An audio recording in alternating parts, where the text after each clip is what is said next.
est-ce que hier soir sur TF1, le président de la République cherchait à se faire aimer?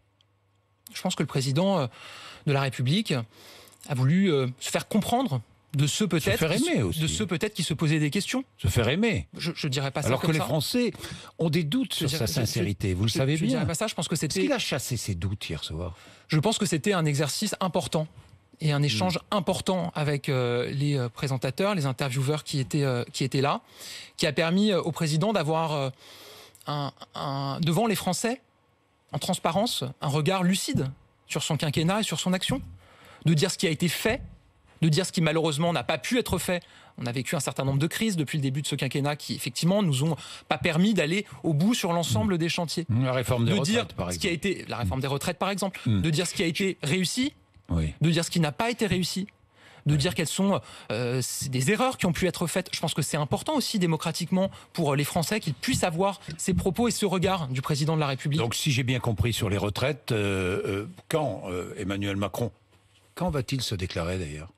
Moi, je sais rien. Quand nous dira-t-il sa décision? Mais Jean-Jacques Bourdin, moi je souhaite qu'il soit candidat. Ouais, je sais. Mais je le souhaite. Mais je le souhaite parce que mais... je pense que l'action qui a été conduite depuis le début de ce quinquennat elle est utile pour le pays décision et que ce serait utile pour le pays qu'elle se poursuive. Quand annoncera-t-il sa décision? Au bout d'un certain nombre de chantiers.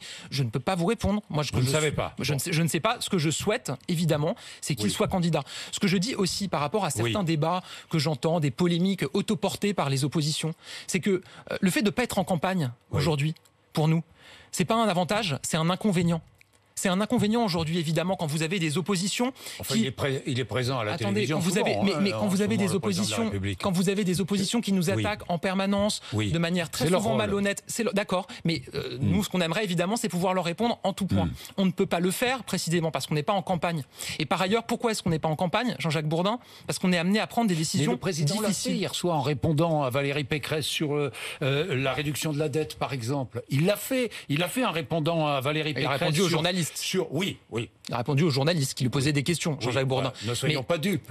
Réduction des dépenses publiques, c'est important le nombre de fonctionnaires. Il a répondu à Valérie Pécresse. Ne soyons pas dupes. Il a répondu aux journalistes qui l'interrogeaient sur des propositions qui sont dans le débat public, évidemment. Mais de même que des propositions sur le permis à points, etc. Il a eu l'occasion de s'exprimer. Voilà. Mais encore une fois, je ne comprends pas cette fausse polémique. Enfin, si, je la comprends, parce qu'elle vise à faire quoi? À masquer finalement la gêne des oppositions. De nous laisser parler de ce qu'on fait et de notre bilan. Alors, ils sont gênés chez les Républicains. C'est vrai qu'on dise qu'on a recruté les policiers qu'ils ont licenciés, qu'on a baissé les impôts qu'ils avaient augmentés, qu'on a renforcé les services publics qu'ils avaient voulu liquider. Ça les gêne. Donc qu'est-ce qu'ils font? Ils font des espèces d'artifices en expliquant que le président serait candidat sans le dire, etc. Parce qu'ils veulent pas qu'on parle du fond et de ce qu'on a fait et de ce qu'on est en train de faire aujourd'hui.